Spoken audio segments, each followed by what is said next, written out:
Hi, my name is Teresa. I'm 23 years old and I'm a student at the University of Alberta.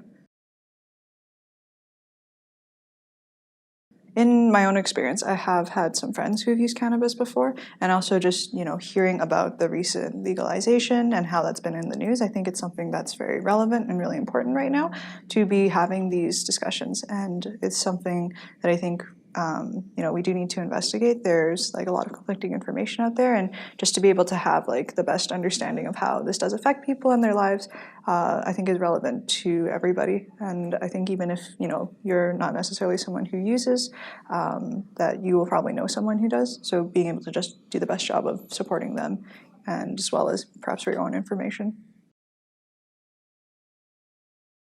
I think, unfortunately, there is some stigma still surrounding mental health. I do think this is very much still like a work in progress, having these conversations. And I guess with a lot of conversations, it's easier to start with the most common, the most, in some ways, like basic kind of diagnoses that come up, and a lot of those tend to be like anxiety and depression, because those are at least what seem to be most commonly talked about, what people are most often aware of. I think with things like schizophrenia and psychosis, I think people maybe know that they're there, but there's still a lot of misconceptions about them. So I think it is important to have these discussions, because even if they might not happen as frequently, there's still things that are important to consider, because they do have impacts on someone's health and their life, and the relationships they have.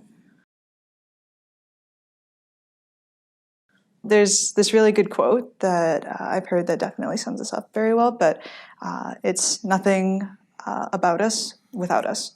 And that's a sentiment that's carried in a number of projects that I've been involved in, and I think it's very important, just because as much as there is expertise, there is experience, there's something, I think, to say for the value of lived experience as well.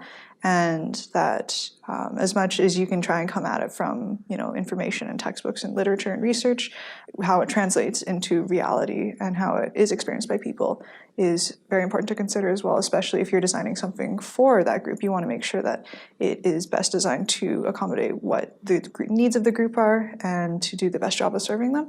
And what better way to do that than to actually ask the people that you're trying to target with a project like this. And what is even better than that would be to just get them involved, so that these decisions are included right from the start, and you don't end up with a product at the end that is kind of not necessarily matched with whatever the needs of the group are.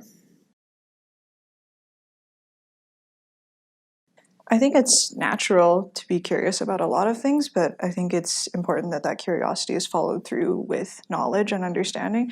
So just making sure that whatever decisions you are making, that they're informed decisions, and that they're balanced decisions that really take in, the whole breadth of knowledge that is available, and that you're looking into knowledge that is credible and reliable, so that you're making decisions that are in the best interest of your own health and safety.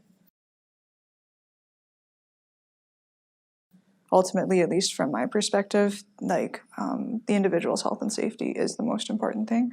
I know it's not really up to us to necessarily make decisions for other people, but I think it is, valid that, we want people to be safe and to, be healthy regardless of the decisions that they're making. So I think harm reduction is very important, because I think if people truly do want to use, that they will find a way to use.